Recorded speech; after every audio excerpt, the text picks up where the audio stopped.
శుభార్త మనం టైం ఉన్న కొలది మనం ఈ మాటలు మనం జ్ఞాపకం చేసుకుందాం. ఇక్కడ మనకు తెలుసు 11వ అధ్యాయం అంటే అక్కడ మార్తా మరియల యొక్క తమ్ముడు సహోదరుడు లాజరు చనిపోయినాడనే సంగతి మనకి ఇక్కడ మనకు బట్టబయలుతుంది అనమాట. ఈ అధ్యాయం అంటే అదే మనకు గుర్తొస్తుంది. అయితే ఇక్కడ దేవుడు ఈ అధ్యాయంలో చాలా విషయాలు ఉన్నాయి. మనిషి పెట్టి మనం దాని చేసే ఎన్నో వర్తమానాలు మనకు అక్కడ మనకు దేవుడు మనకి ఇస్తాడన్నమాట. అయితే చదువుకున్న ఈ భాగంలో రండి 32వ వచనం చదవండి. ఎవరు అంతటా ఎక్కడికి వచ్చిందిమా? యేసు ఉన్న చోటికి వచ్చి ఆయనను చూచి ఎక్కడ పడింది? ఆయన పాదముల మీద పడింది. ఎవరు? మరియా. ప్రభువా నీవు ఇక్కడ ఉండి ఎడల చూసినారా? ప్రభు దగ్గరికి వచ్చి ఆయన పాదాలు ప్రభువా నీ ఇక్కడ ఉంటే కదా నా తమ్ముడు చనిపోడయ్యా. యాక్చువల్గా మన సందర్భంలో ఏముంది? లాజరు చనిపోయినాడు, సమాధి చేయబడ్డాడు. కానీ ప్రభు ఆలస్యంగా వచ్చినాడు. తెలుసు ప్రజలందరికీ అది తెలియాల, మహిమ కలగాలనే దేవునికి అక్కడ ఆలస్యం జరిగింది. సరే ఇక్కడ మనం గమనిస్తూ వస్తే ఏమంటది? నీవు ఇక్కడ ఉండినడా నా సహోదరుడు లేకుంటే నా తమ్ముడు చనిపోడయ్యా. చనిపోడు, సావకుండా నన్ను చనిపోడు. నువ్వు ఉంటే నా తమ్ముడు చనిపోడు అనే విషయం ఇక్కడ ఆమె వస్తాను. అక్కడ మనము ఈ యొక్క చిన్న వచనం ద్వారా ఒక్కొక్క దైవజనుడికి ఒక్కొక్క విధమైన సందేశం వారికి దేవుడు దయచేస్తాడు.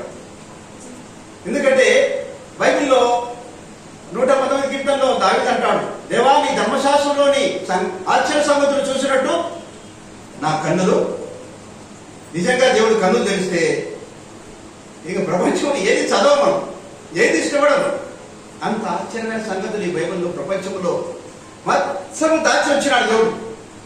అది ఆత్మధారనే బయలుపడుతుంది కానీ మామూలుగా నార్మల్ చదువుకుంటే ఇది అర్థం కాదనమాట. సరే ఇక్కడ గమనిస్తూ వస్తే ఇక్కడ నా తమ్ముడు నువ్వు ఉంటే సావడయ్యా. నా తమ్ముడు ఏం పేరు? తమ్ముడు పేరు ఏం పేరు? రాజర్. ఏం పేరమ్మా? స్నేహ. రాజర్. ఇక్కడ తమ్ముడు నువ్వు ఉంటే నాకు చనిపోడయ్యా. ఈ చిన్న మాట మనకి ఎంత నేర్పిస్తుంది తెలుసిన? నువ్వు ఉంటే, ఆ మాట చూడండి ఎంత మంచి మాట. నువ్వు ఉంటే నీవుంటే చాలు. ఈ నీవుంటే మాట పైన ఎంతమంది పాటలు రాశారు, ఎన్ని ఉపదేశాలు దీంట్లో ఉంటాయి. ఏమిన వాళ్ళ దాచించిన దేవుడు గనిని ఒక చిన్న మాటలో ఎంత గని తెలుసునా? గని అంటే తవ్వుతా అంటే వస్తారంటే బొగ్గు గనులు విన్నారు కదా, రాగి గనులు విన్నారా, వెండి గనులు ఇవి తొగుతుంటే వస్తుంటాయి, తోడుతుంటే. అంతకన్నా గనుల కన్నా గని ఏది? బైబిల్. సరే ఇక్కడ నువ్వు ఉంటే నాకు చాలయ్యా. నువ్వుంటే నా తమ్ముడు ఏమవుతాడు? చనిపోడు. నువ్వుంటే చనిపోడయ్యా. ఏం చేస్తావు? నా తమ్ముడు చనిపోయాడు. నిజముగా ప్రభు ఉంటే, ఎవరి జీవితంలో అయినా, ఎవరి ఇంట్లో అయినా, ఏ సంఘంలో అయినా ప్రభు ఉంటే అద్భుత కార్యాలు జరుగుతాయండి. మనం ప్రభువు కలిగి ఉండాలా. 32వ కీర్తన 12 వచ్చింది చదివేటప్పుడు. కీర్తన కన్నా 32 ఒకటి చదవండి.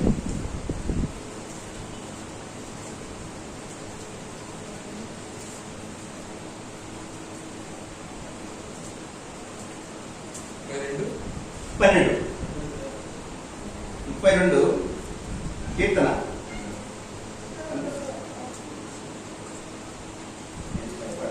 అక్కడ అనుకోండి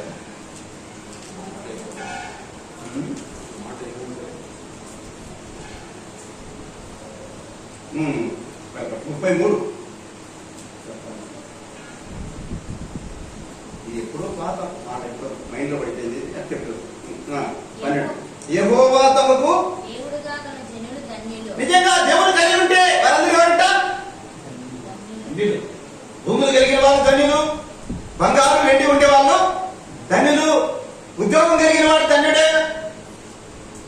పేరు ప్రఖ్యాతులు గల ధన్యుడు గారు వాడు కాదు ధన్యుడు. ఎవరుగా ధన్యుడు అంట? యెహోవా దేవుడుగా గల జనులు ధన్యులు. చదువు. ఆయన తనకు స్వాస్థ్యముగా మాట. ప్రతి మాట కూడా బైబిల్లో ఆహ్వానానికి వస్తుంది. మనం నిజంగా మనసు పెట్టి ఈ వాక్యం ఎవరికి అర్థమవుతుందంటే కేవలము ఒక ఆరోగ్యంగా ఉన్న వారికి అర్థమవుతుంది. ఆరోగ్యం అంటే ఇది బాగా మనం డైజెషన్ అంత ఇది కాదు, ఈ ఆరోగ్యం కాదు, ఆత్మీయమైన ఆరోగ్యం. ఇప్పుడు జ్వరం వచ్చింది అనుకోండి, వారికి మాంసం పెడితే చికెన్ పెడితే పెడతాడు, తినడు. మంచి మంచి ఆహారం తిరబాతలు పెట్టి బాగా చేసినాడు, తినడు. ఎందుకుంది? వాటి జ్వరం అనే జబ్బు ఉంది కాబట్టి వాడు వాంతికి వస్తుంది. రుచి ఉండదు, దాని నుంచి నాకు వద్దు నాకు వాంతికి వస్తుంది. కారణం వాంతి ఉంది, రోగం ఉంది. రోగం ఉన్న వారికి ఈ వాక్యము అర్థం కానే కాదు. నీకు అర్థం కాలేదంటే ఏం చెబుతుంది? నీలో ఏదో ఏదో రోగం ఉంది. అందుకే నీ వాక్యము రుచి తగలలే. కొంతమంది అంటారు నేలకంతా చేదుగా ఉంది అంటారు, నేలకంతా ఉంటుంది చప్పగా ఉంది అంటారు. కారణం రోగము ఉంది. మన కరోనా వచ్చినప్పుడు చాలా మంది ఏమన్నారు? నా ముక్కు వాసన ఉండాలా అంటే కరోనా వచ్చినట్టు పరిస్థితి పట్టినప్పుడు కూడా ఏమొచ్చింది వాసన. కాబట్టి ప్రేమ వాళ్ళ వాక్యము అర్థం చేసుకోవాలంటే రోగం ఉండదు. ఎప్పుడైతే ఆత్మీయ రోగం ఎప్పుడైతే ఉండదో ప్రతి సున్నాలో కూడా ఆశ్చర్యమైన సంగతి దేవుని బయలు పరుస్తాం అన్నమాట. సరే, ఇక్కడ గమనిస్తూ వస్తే ఏముంది? నిజంగా కలిగి ఉంటే కనీసం మనం ఒక సంవత్సరం పొడుగునా ఈ కలిగి ఉంటే అనే మాట పైన ఎన్నో చెప్పుకోవచ్చు. తీరదు. ఒక్క మాటలోనే ఇది పెడితే జీవితం అంతా మనం చనిపోతాం. నేను సంపూర్తిగా బోధించినాను, ప్రతి వచనం బోధించినామని ఎవరికి కూడా ఇంతవరకు కూడా ఎవరింతవరకు ఆ మాట చెప్పలేదు. మహా దైవజనులు కూడా నేను కంప్లీట్ చేసినాను. బైబిల్లో ఉన్న ప్రతి సందేశము నేను చెప్పాను. ఇదే వర్తమానం ఇంకొక రెండింట, ఇంకా ఇదే వర్తమానం ఇంకోసారి మారిపోతుంది. కాబట్టి ప్రియుల వల్ల ఇక్కడ నీవు ఇక్కడ ఉంటే నా తమ్ముడు చనిపోడయ్యా, నువ్వు ఇంటే ఎంత బాగుండయ్యా అన్నట్టుగా మరీ మాట్లాడుతాను. ప్రియుల వల్ల ఆయన ఉండాలంటే నేనేం చేయాలి? మనమందరం కూడా యేసుక్రీస్తు నమ్మినాం. నిజంగా ఉండాడా నీతో? నిజంగా ప్రభు నీ ఇంట్లో ఉండాడా? మన సంఘంలో ఉండాడా అనేది మనం ఏం చేయాలమ్మా? పరీక్షించుకోవాలి. నిజంగా దేవుడు మనతో ఉండాలంటే ఏం చేయాలా? 2 మాటలు 3 మాటలు అంటాం మనం. ఆయన చెప్పిన మాటలే, ఎవరో చెప్పినట్టు కదా, ఆయన చెప్పిన మాటలే ఉన్నాయి. ఆయన ఉండాలంటే నేను మీ ఇంట్లో ఉండాలంటే ఏం చేయాలా అనే మాటలు చెప్తూ వచ్చినాడు ఆయనే. రండి మొట్టమొదటి ఆయన మన ఇంట్లో ఉండాలంటే ఏం చేయాలి? ఏమ్మా, పెద్ద బైబిల్ తెచ్చుకోవాలన్నా, లేకుంటే ఇల్లంతా వాక్యాలు పెట్టుకోవాలన్నా? నువ్వు వాక్యాలు పెట్టుకుంటే ఆయన ఉన్నాడు. నువ్వు అనుకోవచ్చు వాక్యాలు ఉంటాయి, ఆయన ఉండడు. ఆయన ఉండాలంటే ఏం చేయాలి? మొట్టమొదట రండి, మొదటి యోహాను సువార్త, ఇదే యోహాను సువార్తలో 14వ అధ్యాయంలోకి వస్తాం. ఆయన అంటుంది మరియా, నువ్వు ఉంటే అయితే ఆయన ఉండాలంటే అని మనతో ప్రశ్న వస్తుంది. మన ఇంట్లో ఉండాలని, ఇంట్లో దేవుడు ఉండాలనుకుంటున్నావా? ఏం బాగా ఉండాలనుకుంటున్నావా? మీ ఇంట్లో ఏం స్నేహ దేవుడు నీతో ఉండాలనుకుంటున్నావా లేదా? ఏమ్మా ప్రభు నీతో ఉండాలనుకుంటున్నావా? అయితే రండి, ప్రభు ఉండాలంటే ఏం చేయాలమ్మా? రండి, యోహాను సువార్త 14వ అధ్యాయం 23వ వచనం చదివినప్పుడు,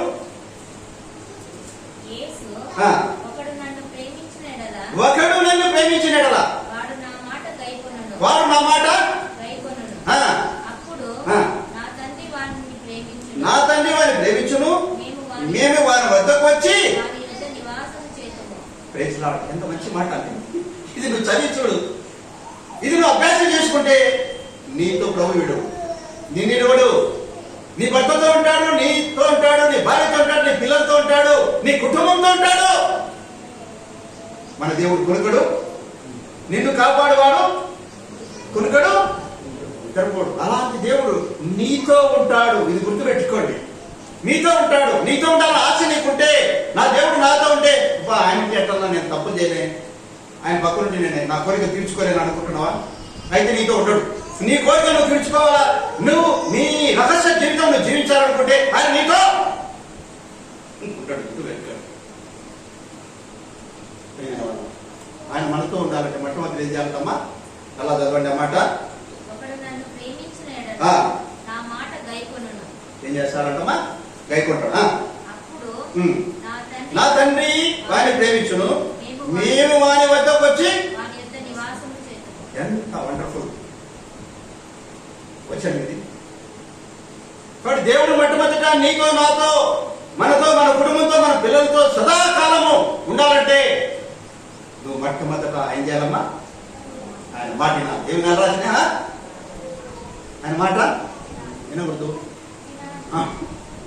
కాబట్టి వినాలా, ఊరికి ఇంటే కుదరదు, అనుసరించాలా, వినాలా.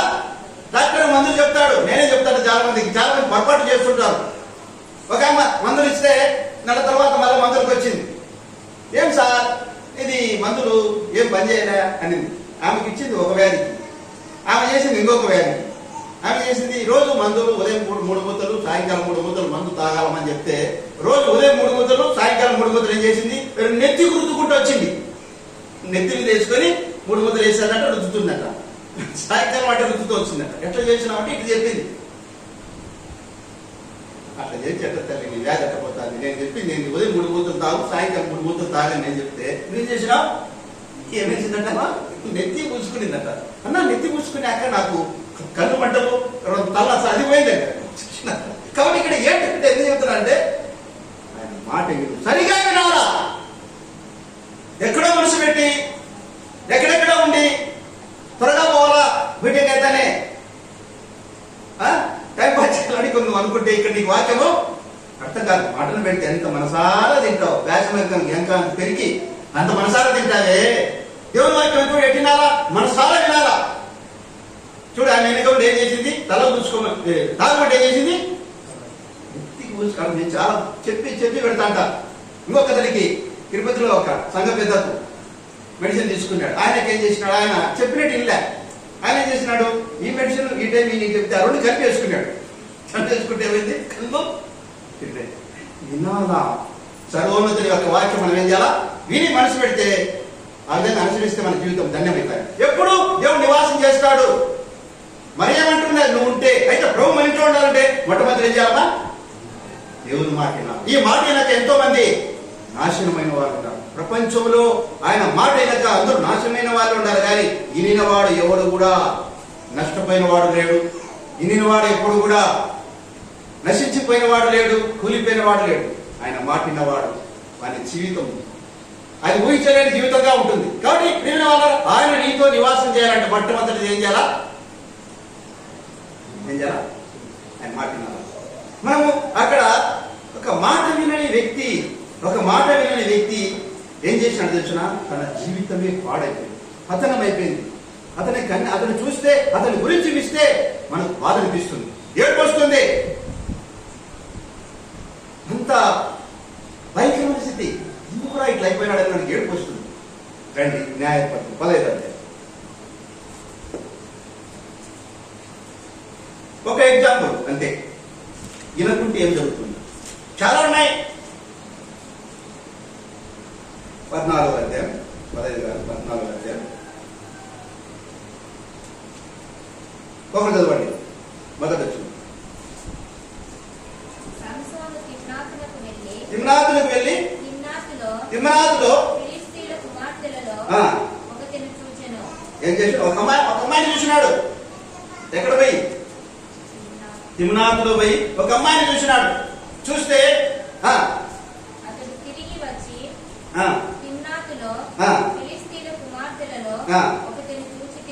అమ్మా వాళ్ళ ఆయన అమ్మాయిని చెప్తాడు, అమ్మా నేను ఒక అమ్మాయిని చూసినాను, ఫిలిష్తీయుల అమ్మాయి బాగుంది, చాలా బాగుంది, అన్ని కలర్ గిలర్ అంతా బాగుంది, అన్ని బాగున్నాయి. ఆ అమ్మాయి నేను చూసినా, నేను ఆ అమ్మాయిని పెళ్లి చేసుకోవాలనుకుంటున్నా, ఆ అమ్మాయి ఇష్టపడ్డానని చెప్తాడు. రండి చదవండి.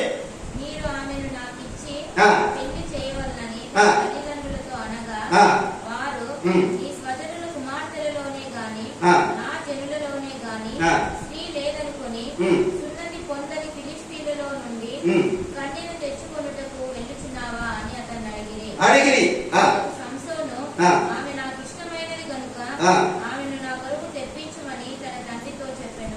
తల్లిదండ్రుల మాట విన్నాడు. ఫిలిష్తీయుల అమ్మాయిగా వద్దురా, మన ఇజ్రాయిల్లో మరి ఎంతో మంది కన్యకలు ఉండాలా, వాళ్ళని నేను చూసి చేస్తాంరా, నీకు చేస్తాంరంటే వద్దు, నేను చేసుకోను, ఆమె నాకు ఇష్టమైంది అంటున్నాడా. పతనము ఆ నుంచి మొదలైంది. ఎవరికి? సాంసోను పతనం ఆ నుంచి స్టార్ట్ అయింది. ఎప్పుడైతే ఎవరైనా సరే దేవుని మాటే కాదు, తల్లిదండ్రుల మాటే కాదు, ఎవరైతే ఖాతరు చేయకుంటారో ఎవరైనా సరే పతనం ఆరంభం అనుకోండి. వినకుండా కొంతమంది పిల్లలు తల్లిదండ్రులు మాట్లాడినారు, చేతుల మొబైల్ పట్టుకోవద్దంటే మొబైలే పట్టుకుంటారు. అక్కడికి పోతామా అంటే అక్కడికే పోతారు. అతనం స్టార్ట్ అవుతుంది. ఎప్పుడైతే చేయకూడదని పని చేస్తే అతను వద్దురా అంటున్నారు, పిలుస్తురా అంటారు. నాకు పిలుస్తులు, నాకు వాళ్ళ పిలుస్తులు దాంట్లో నాకు అమ్మాయి కనిపిస్తుంది. నాశనమైనప్పుడు మనకు అదే కనిపిస్తుంది. ప్రేమ వాళ్ళరా, ఇక్కడ ఎప్పుడైతే ఇప్పుడు ఈ సాంసోనికి ఇచ్చిన బలం అంతా ఇంత కాదు. పుట్టుకతోనే నాజీరు చేయబడ్డాడు. పుట్టుకతోనే నాజీరు అంటే పరిశుద్ధమైన జీవితము, ప్రత్యేకమైన జీవితము. అది నాజీరు అంటే ప్రత్యేకమైన జీవితం. సాయిబుల్ సున్నతి అంటారు, అది నాజీరు. ఆత్మసున్నతి దాని అంటారు. ప్రేమ వాళ్ళ ప్రత్యేకమైన జీవితము అతనికి దేవుడు ప్రసాదించినాడు. అయితే ఇక్కడ స్టార్ట్ అయింది పతనం. న్యాయాధిపతిగా, జడ్జి, మన కోర్టులు ఎట్లున్నాయి అట్లా జడ్జిలా ఏది వచ్చినా ఆయన దగ్గర న్యాయం రావాల్సిందే. ఈయననే న్యాయం తెచ్చింది. ప్రజలను రక్షకుడుగా కూడా ఉన్నాడు, ఇతను రక్షిస్తూ వచ్చినాడు. కానీ ఇక్కడ ఏమైపోయింది? పతనం ఆ నుంచి మొదలైంది. మరొక స్త్రీ లాస్ట్కి దెలీలా దగ్గరగా అంతమైతుంది ఇతని జీవితం. దెలీలా చూడండి, రండి 16వ అధ్యాయం. 15వ అధ్యాయంలో నా జీవితము ఆరంభమైంది, యవనకాల జీవితము. 16వ అధ్యాయంలో ముగించబోతోంది. చదవండి ఇక్కడ 19 వచ్చిన. ఆమె తన తొడ మీద 16వ అధ్యాయం. అతని నిద్రపుచ్చి ఒక మనిషిని పిలిపించి వాని చేత అతని తల మీది 7 జడలను క్షౌరం చేయించి అతని బాధించుటకు మొదలుపెట్టెను. అప్పుడు అతనిలో నుండి బలము తొలగిపోయి, అతనిలో నుండి ఏమైందంట? బలం తొలగిపోయాను. ఆమె సాంసోను ఫిలిష్తీయులు నీ మీద పడుచున్నారనగా అతడు నిద్ర మేలుకొని ఎప్పటి అట్లు నేను బయలుదేరి ఇరజిమ్ము అనుకున్నాడు, బలం అనుకున్నాడు. అయితే యెహోవా తనను ఎడబాసినని అతనికి తెలియలేదు. చాలు.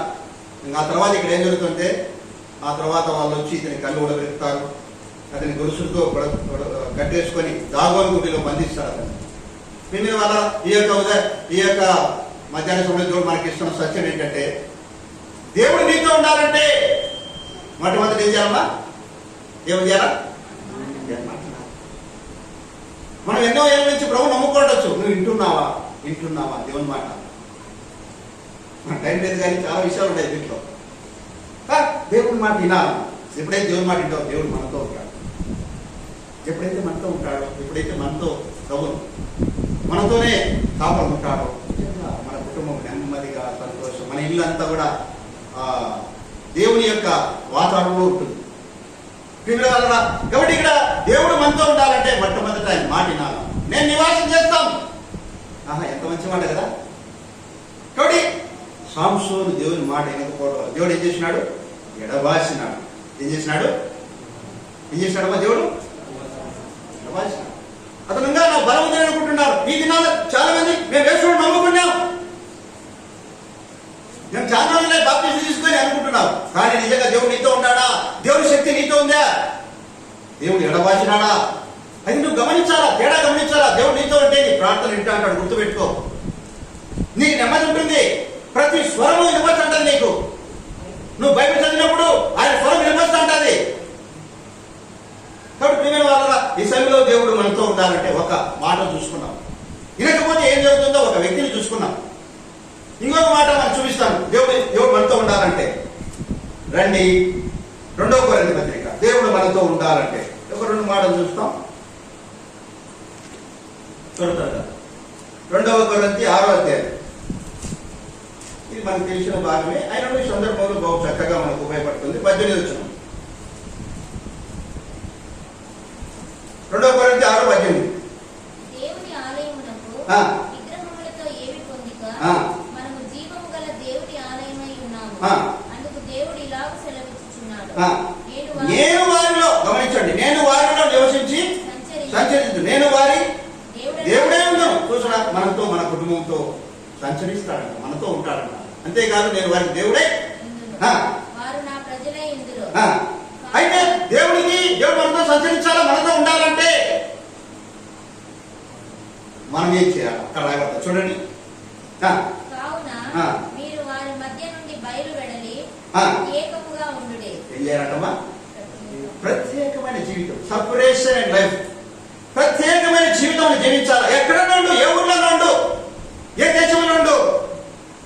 నిన్ను చూస్తే, నీ పలుకులు చూసి, నీ మాటను చూసి, నీ ముఖాన్ని చూసి నువ్వు ప్రభు బిడ్డ కదయ్యా, నువ్వు ప్రభు బిడ్డ కదయ్యా అనాలి. ప్రత్యేకమైన జీవితం మనం జీవించాలా. అయితే మనము మందిరంలో ఉన్నప్పుడు, వీధిలో ఉన్నప్పుడు ఒక రకంగా వాళ్ళలో కలిసిపోతాం, వాళ్ళ మాటల్లో, వాళ్ళ యొక్క సమస్యలు కలిసిపోతాం. అలా ఉండకూడదు. వారిలో నుంచి బయలుదేరంటే ఊరు బయట ఇల్లు కట్టుకోవడం కాదు, వారిలోనే, బురదలోనే ఉంటుంది తామర చెట్టు. అయితే అది తన పువ్వు వికసించినప్పుడు తన ఆకులు కూడా బురదలో లేకుండా కాండం పైకి తీసుకొచ్చి అట్లా లేస్తుంది. మీరు ఎప్పుడైతే తామర పువ్వు ఆ బురద నీళ్ళను చూడండి, అక్కడ లేచి ఉంటాయి. అది సపరేషన్ లైఫ్. మనం ప్రత్యేకంగా జీవించాలి. దీని గురించి విషయాలు ఉంటున్నాయి. కాబట్టి ఇక్కడ దేవుడు మనం చూసుకోవాలంటే ఏం చెప్పమన్నాడమ్మా? ప్రత్యేకంగా ఉంది. రెండోది ఏమంటున్నాడు? అపవిత్రమైనది. అది ఏదైనా సరే అది పాపంతో కూడిందని. అపవిత్రం అంటే పాపంతో కూడిందని. పాపం అంటే ఏంది? ఆజ్ఞ అతిక్రమమే పాపం. ఇంకా దానికి వివరణగా మొదటి యోహాను పత్రికలో 5వ అధ్యాయంలో ఏముందంటే, ప్రతి దుర్నీతియు ఏమంట? ప్రతి దుర్నీతి ఏంటంట? పాపమే. చూడండి యోహాను సువార్తలో 5వ అధ్యాయంలో మాట. పాపం అంటే మనం ఏదో ఒకటి అదే అనుకుంటాం. ప్రతి దుర్నీతి ఏ పని అనేది చేయదు. 5:17 సకల దుర్నీతియు పాపము అని రాయబడతాను. మొదటి యోహాను పత్రిక 5వ అధ్యాయంలో 17 చూడేముంది? సకల దుర్నీతి ఏమంటామా? పాపము అని రాయబడతాను. కాబట్టి మనము గమనించాం. ఏదో పాపం అంటే ఏదో విచారము, ఇంకా ఏదేదో అనుకుంటాం. కానీ సకల దుర్నీతియు ఇక్కడ రాయబడుతుంది. ఇక్కడేముంది? ఏం రాయబడింది? మొదటి కొన్ని ఆరాధ్యంలో ఏమన్నాడు? అపవిత్రమైన దానిని ముట్టకు అంటే అర్థం ఏంటి? ఏదైనా సరే ముట్టకు. ఈ ముట్టకనే విషయంలో పోతే ఎక్కడికెక్కడికి వెళ్ళిపోతాం బైబిల్లో మనం. కాబట్టి దేవుడు నివసించాలంటే ఏం చేద్దామా? సపరేట్, ప్రత్యేకమైన జీవితం జీవించాలి. రెండోది ఏమంటున్నాడు? అపవిత్రమైన దేనిని ముట్టకూడదు. మన దేవుడు అంతా నివసించాలంటే ఇది నేను చెప్తున్నాను. మరి అంటుంది నువ్వు ఉంటే ఆయన ఉండాలంటే ఏం చేయాలి అని మనం ఇక్కడ పోతున్నాం. కాబట్టి ఆయన ఉండాలంటే మొట్టమొదటి ఆయన మాట వినాలి. రెండోది ఇక్కడ ఏమంటుంది? అది సపరేట్, ఎక్కడున్నా ప్రత్యేకంగా జీవించు. ఒకసారి పేతుల్లో వాళ్ళు అంటారు, నువ్వు శిష్యుడు కదా, ఆయన శిష్యుడు కదా. కాదు, నీ పలుకును బట్టి మేము చెప్తున్నాం. ఆయన మాటలు బట్టి ఉంటున్నారంట. నీ పలుకును బట్టి మాకు అర్థమవుతుంది. నువ్వు ఎవరు? మన పలుకు కూడా చెప్తుందంట, మన మాటలు కూడా చెప్తాయంట. యేసు బిడ్డ కదా, మన మాటలు ఎట్లుంటాయి? నీ ముఖాన్ని బట్టి చెప్తారు, యేసు కూడా బిడ్డ కదా అని అంటారు. కాబట్టి మనం ప్రత్యేకమైన జీవితం జీవించాలా. రెండోది అపవిత్రమైన దానిని కూడా ముట్టకూడదంటే కదా, ఏది కూడా దాని వైపు ఉండదు. సకల దుర్నీతి పాపం అనేది అక్కడ. కాబట్టి దేవుడు మనతో ఉండాలంటే ఇవన్నీ మనకు అవసరం. ఇంకొక మాట చూసుకున్నాం. యెషయా గ్రంథము 58వ అధ్యాయం ఒక చక్కని మాట ఇక్కడ ఉంది. మనం ముగిస్తాం దాంతో, ఆ మాటతో. ఇక్కడ యెషయా గ్రంథంలో దేవుడు మనతో ఉండాలంటే ఏమనేది మనము విందాం. యెషయా గ్రంథం 58 చూడండి. 10వ వచనం చదవండి ఎవరు? రైట్, క్షమించండి. 57:15 ఏం మాట అది? మహాగణుడు, మహోన్నతుడును, పరిశుద్ధుడును. ఎవరంటమ్మాయన? మహాగణుడు, మహోన్నతుడు, పరిశుద్ధుడు, నిత్యము నివసించేవాడు.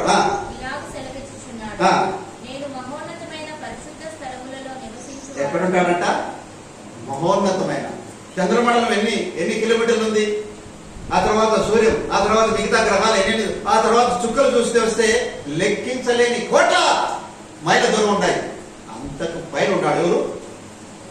నేను మహోన్నతమైన దానికి దానికి ఇంకా కిలోమీటర్లు చెప్పలేమంట. ఇన్ని కిలోమీటర్లు ఉంటాయని ఎవరు కూడా చెప్పలేదు. చంద్రబాబు ఇన్ని కిలోమీటర్లు చెప్తాడు, కానీ ఈ ఒక్క విషయం చెప్పలేడు. ఎవరు కూడా, ఏ సైంటిస్ట్ చెప్పలేడు దేవుడు అక్కడ ఉంటాడు, ఇన్ని కిలోమీటర్ల దూరంలో ఉంటాడు ఎవరు కూడా చెప్పలేదు. అయితే ఇక్కడ ఏం రాబడుతుంది, నేను మహోన్నతమైన పరిశుద్ధ స్థలములో, అంటే అంత ఉన్నతమైన స్థితిలో ఆయనను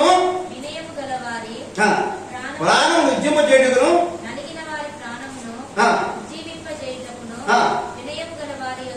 ఎక్కడంటమ్మా, వినయము గల వారి వద్ద, ఎంత మంచి మాట. 3 రకాలు 3 విధాలుగా ఆ సర్వోన్నతుడి గ్రంథంలో దేవుడు నివసించాలు అంటే ఎన్నో ఉన్నాయి. ఇక్కడ నేను కేవలం ఒక 3 అట్లా తీసుకున్నాను అంతే. దేవుడు ధ్యానించేటప్పుడు ఏం తీసుకున్నాం అక్కడ ఎవరు దేవుడు ఈ వాడలు తీసుకొస్తున్నాడు. దేవుడు మనతో ఉండాలంటే కొన్ని ఎగ్జాంపుల్ తీసుకున్నాం. ఉండాలంటే మనం ఎలా ఉండాలని ఈ 3 వచనాలు మనతో మాట్లాడుతున్నాయి. ఈ లాస్ట్ వచనం ఏం చెప్తాంది, వినయము గల వారి వచనం, దీన మనసు గల వారి వచనం. ప్రభు నమ్ముకోవడము గొప్పతనమే. ఆయన నీతో నివసించాలి, ఆయన నీతో నివసించాలి. మనం అంటే మాట్లాడుతుంటాం, దేవుడు మనకు ఎల్లప్పుడూ తోడుగా ఉన్నాడు, దేవుడు మనకు ఎప్పుడు తోడుగా ఉన్నాడు, తోడుగా ఉన్నాడు, తోడుగా ఉన్నాడు, దేవుడు మనకు ఎప్పుడు. మీకు రాదా పాట?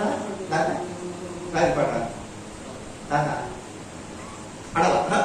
ఎప్పుడైనా అన్నిటికన్నా గట్టి స్వరంతో ఏం చేయాలి మనం, వారి శక్తి కూడా పాటని దేవుని కొరకు నోరు తెరచాలి. మనం కొంతమంది సాపించాలంటారు తిట్టేదానికి, మీ గుండాలు మీ కాళ్ళు తిరిగి ఇట్టడానికి నోరు తెరచాలి. కానీ దేవుని కొరకు ఏం చేయాలా, పాట పాడేటప్పుడు గట్టిగా పాడండి, గట్టిగా పాడాలండి. మేము మిలిటరీలో ఒకటి గన్నులో బుల్లెట్ అయిపోయినప్పుడు ఏం చేయాలని మాకు ఒకటి నేర్పిస్తారు. ఒక టార్గెట్ బొమ్మ పెట్టింటాడు, ఆ బొమ్మ పెట్టి ఆ వాడు సైనికుడు, వాడి దగ్గర బుల్లెట్ మన దగ్గర, అప్పుడు మనం ఏం చేయాలి, బెదిరియాలని భయపడేయాలా అంటే ఏం చేయాలా, అప్పుడు ఈ గన్నుతోనే ఏం చేస్తాము, ఈ గన్నుని తీసుకొని భయంకరంగా వెళ్ళిపోతాం దాని ముందుకి, ఆ టార్గెట్ ముందుకు. అక్కడ పోయి ఈ అరసడమే గట్టే కలసాలా, అరుచుకుంటా పోవాలా. ఆ అరుపుడికే సైనికుడు ఏమైనా సైనికుడు ఏమైపోతాడు, భయపడిపోవాలా. అక్కడ పోయి వాని ఈ బండితో కొట్టేస్తే ఆ బొమ్మ కింద పడిపోతుంది. అప్పుడేం చేయాలా, అని అరసాలంట. ఎట్లా అరసాలి మేము, అట్ట గన్ను పట్టుకున్నట్టు పోతాం మేము, దబో అని అంత అరుచుకుంటూ పోతాం. ప్రియమైన దేవుని పాట పాడాలండి. సరే గమనిస్తాం. చూడి ఈశ్వరుడు చూడు, నాకు 65 ఏళ్ళ వయసు, ఎంత శక్తి జోడించాడు. దేవుని కొరకు శక్తి ఉపయోగిస్తే ఇంకా అధికమైతే గుర్తుపెట్టుకో. దేవుని కొరకు శక్తి దాచుకుంటే ఇంకా నీ శక్తిగా కృంగి పోతుంది. అన్న చూడు, అన్న కూడా ఎంత ఉంటుంది నీకు, 70 చూడు. నాకన్నా ఏమైనా చిన్నారు, నేను 60 అంటే నాకన్నా చిన్నోడు, నేను అనుకుంటాను నాకన్నా పెద్దన్నాడు. ఏమంటే కొంచెం మేము రంగులు ఎత్తాం కాబట్టి అంత కాదు. దాన్ని గమనిస్తాం. ప్రియమైన వల్ల దేవుడు మనతో నివసించాలంటే ఏముందంటమ్మా, ఏం చేయాలంటే ఆయన వినయం ఉండాలా, ఇంకోటి ఏముండాలా, దీన మనసు. ఇది చాలా అవసరం. కాబట్టి ప్రియమైన వల్ల దేవుడు అవన్నీ మరియా, నువ్వు ఉంటే నా తమ్ముడు చావడయ్యా, అవును ఆయన ఉంటే ఏదైనా సరే. ఏమి జరుగుతాయి మనకే తెలియదు. 92లో నా ఇంటికి వచ్చినాడు ప్రభు, నవంబర్లో 92లో ప్రభు మా ఇంటికి వచ్చి ఈ రోజు వరకు నన్ను ఆయన ఎడవాయలేదు. ప్రతి కష్టాల్లో, అన్నింటిలో, వ్యాధి బాధల్లో, అన్నింటిలో కూడా దేవుడు నాతో ఉన్నాడు. నేను రుజువు చేసుకుంటా, ప్రతిరోజు రుజువు చేసుకుంటాను. నాతో ఉన్నాడు, నా కుటుంబంతో ఉన్నాడు, నా బిడ్డతో ఉన్నాడు. అందుకే ఒక భాగ్యాన్ని దేవుడు వివరించగలుగుతున్నాడు. లేకుంటే నాతో లేకపోతే నేను కూడా వివరించలేను. నీతో ఉండాలని నువ్వు ఏం చేయాలి, రుజువు చేసుకోవాలి. కాబట్టి ఈ వాక్య భాగంగా చాలా ఉన్నాయి. కాబట్టి ముందు నువ్వు వినయం కావాలి, ముందు నువ్వు తగ్గించుకోవాలి, నువ్వు ముందు దేవుని మాట వినాలి. రెండోది అపవిత్రతను ముట్టకూడదు. ఇంకా నీవు ప్రత్యేకమైన జీవితం, ఇలాంటి జీవితం జీవిస్తే దేవుడు నేను ఇడవడు. 74 సంవత్సరం వాగ్దానం వచ్చిందన్న, 70 వెళ్ళిపోను. నీకేమొచ్చింది? ఏమొచ్చింది ఇంకా వాగ్దానం ఈ సంవత్సరం?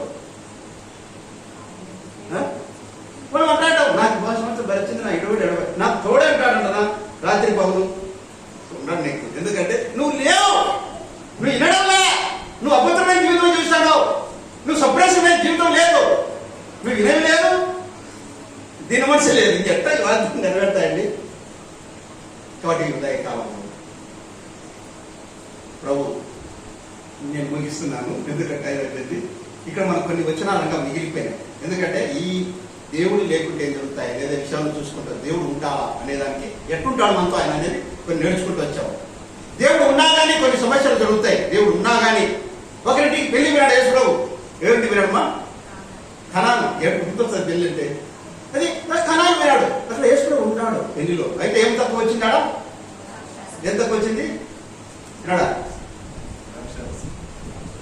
రాక్షరసం తక్కువ వచ్చింది పెళ్లిలో. మనకు అక్కడ ఈ మనకు పెళ్లిలో బర్మానాలు ఇవన్నీ ఏంటంటే చేస్తారు, కానీ వాళ్ళకి అక్కడ రాక్షరసం తక్కువ వచ్చింది. ఇప్పుడు యేసులో ఉందా? ఏముంది అక్కడ? తక్కువ ఉంది. చూసినారా? అయితే తక్కువ ఉన్నట్టే ఉంటుంది, కానీ ఉన్నట్టుండేది మార్పు జరిగి సమృద్ధిగా అయిపోతుంది. ఉన్నట్టు ఉంటుంది. ఒకసారి యేసు నమ్ముకునేది నాకు అన్ని కష్టాలు, కానీ కష్టాలే నీకు సంతోషకరంగా మార్చేస్తాడు. దుఃఖమును సంతోషంగా మార్చే దేవుడు మన ప్రభు. చీకటిని వెలుగుగా మార్చే దేవుడు మనతో ఉన్నాడు. గుర్తుపెట్టు. అయితే ఈ సిస్టమ్ లేదు, నువ్వు రా విను. అవి ఇంతవరకు మనం చూసుకున్న భాగాలు లేక నువ్వు వచ్చినావంటే తప్పకుండా నీకు దేవుడు ఉంటాడు, నీ పిల్లలతో ఉంటాడు, నీ యొక్క భర్తతో ఉంటాడు. ప్రభు ఉన్నప్పుడు ఆ యొక్క పడవ మునిగిపోతుంది, నీళ్ళని వచ్చేసినాయి. మార్పు సువార్త 4వ అధ్యాయంలో అక్కడ కనిపిస్తుంది. అక్కడ ఆ పడవ మునిగిపోతుంది. అప్పుడు అక్కడ ఏమంటున్నాం? ప్రభువా మేము నశించిపోతున్నాం, నీకు చిత్త లేదా అన్నారు. మేము నశించిపోతున్నాం. పడవలో ఉన్నాడు. పడవలో ఏమైతే పడవ ఏమవుతుంది? మునిగిపోతుంది. అవును, ఒకసారి మునిగిపోయినట్టు ప్రభు నీతో ఉన్నా కానీ మునిగిపోయినట్టు ఉంటుంది. ప్రభు నమ్ముకున్నా నీకు అనేక కష్టాలు వచ్చినట్టు ఉంటుంది. ఆయనను ప్రభు ఏం చేస్తాడు? వాళ్ళు వచ్చినారు, ఏం చేసినారు? ప్రభువా మేము నశించిపోతున్నాము. అప్పుడే ప్రభు లేచి గాలిని సముద్రమును గతించగా ఏమేమిది? మీ కీలిని నిమ్మలమాయమని రాయబడతాను. 4 వాళ్ళ మనం అనుకుంటాం ప్రభు నమ్ముకుంటే ఎందుకు నాకు ఇట్లయింది ఉంటాడో నీ జీవితంలో. అయితే నీవు కొన్ని చేసే పొరపాట్ల వల్ల కొన్ని అనుమతిస్తాడు దేవుడు సరి చేయబడాలని, ఆయన స్వరూపము నీలో కావాలని. దేవుడు ఉండాలంటే ఆయన వండింది. నువ్వు ఉంటే నా తమ్ముడు ఏమైతుంది?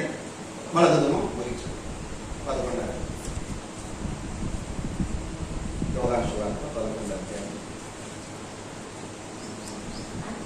అంతటా మరియా యేసు ఉన్న చోటికి వచ్చి ఆయనను చూచి ఆయన పాదముల మీద పడి, ప్రభువా నీవు ఇక్కడ ఉండిన యెడల నా సహోదరుడు చావకుండుననెను. నా సహోదరుడు నువ్వు ఉంటే ప్రభు నువ్వు ఉండాలయ్యా ఆయనతో. ఈరోజు మనం ఇక్కడికి బయలుదేరేటప్పుడు నాతో ఉండాలయ్యా, నా బిడ్డలతో ఉండాలి, నా కుటుంబంతో ఉండాలయ్యా, నా సంఘంలో ఉండాలయ్యా అని కోరుకుందాం. అవునయ్యా, ఈ 3 విధాలుగా నా ముందుకు తీసుకొచ్చినావు. నిజంగా అయితే నేను కూడా ఈ వినయం నాలో లేదు. వినయంగా కనిపించాను కానీ నాలో నిజంగా ఇవ్వను వినయం లేదు, మనసు లేదు, నీ మాట వినడం లేదు. నువ్వు ఇది చేయంటే అది చేస్తాం, నువ్వు ఇట్లా నడుచుకుంటే నడుచుకోం. అలా నడుచుకుంటే ఏం దొరుకుతుంది? నష్టమే మనకు పోయింది. పిల్లలకి రిమోట్ పంపించి రే దీనికి ఇటు వస్తుంది, లెఫ్ట్ వస్తుంది, లెఫ్ట్కి వెళ్ళిపోతాను, రైట్ వస్తుంది, రైట్ పోతుంది కదా రిమోట్ పంపించే. అది ఎటు వస్తుంది ఏం చేస్తుంది? మా అది అటు పోతుంది. కానీ మనం ప్రభు మనం వచ్చినప్పుడు మనం ఏం చేస్తాం? రైట్కి వస్తుంటే రైట్కి పోవడం లేదు, మనం లెఫ్ట్కి వెళ్తాను. ఆ పిల్లలకి ఏంటి డాడీ నేను వచ్చుతాంటే రైట్కి పోమంటే రైట్ పోవడం లే, లెఫ్ట్కి పోతాను, రైట్కి వెళ్ళిపోతాను, రైట్ పెడితే లెఫ్ట్కి పోతాను అంటే వాడు ఏం చేస్తాడు? పిల్లగాడు ఏం చేస్తాడు? పొగను ఎన్నుబట్టి ఏం చేస్తాడు? నేలకేసి కొడతాడు. దేవుడు నిన్ను నన్ను కూడా నువ్వు లెఫ్ట్కు నువ్వు రిమోట్, ఆయన రిమోట్, మన రిమోట్ ఆయన చేతుల్లో ఉంది. నువ్వు చెప్పినట్టు చేయకుండా లెఫ్ట్ పోమంటే రైట్ పోతే, రైట్ పోమంటే లెఫ్ట్ పోతే ఆ బొమ్మనంటే కింద పడేసి కొడతాడు. వద్దు, మనకు ఈ విషయం దేవుడు మనకి చెప్తున్నాడు. ఆయన మన ఇంట్లో ఉండాలని ఆశపడుతున్నాడు, మన పిల్లలతో ఉండాలి ఆశపడుతున్నాడు, నీ భార్యతో ఉండాలని, నీతో ఉండాలని, నీ కుటుంబంలో ఉండాలని ఆశపడుతున్నాడు. మనం ఆయన మాటిద్దాం, వినయం కలిగి ఉందాం, దీని మనసు కలిగి ఉందాం, ప్రత్యేకమైన జీవితం జీవిస్తాం, అపవిత్రమైన దానిని దేన్ని ముట్టుకున్నాం. కింద భాగాలు చాలా ఉంటాయి, ఇంకా చాలా ఉంటాయి. ప్రభు చిత్తం అయితే ఆ వాక్య భాగాన్ని దేవుడు మళ్ళీ అనుగ్రహిస్తే ఈ ఎవరు ఇదే నేను తీసుకొని వస్తాం మళ్ళీ వస్తే దేవుడు వాక్యం దీవించు.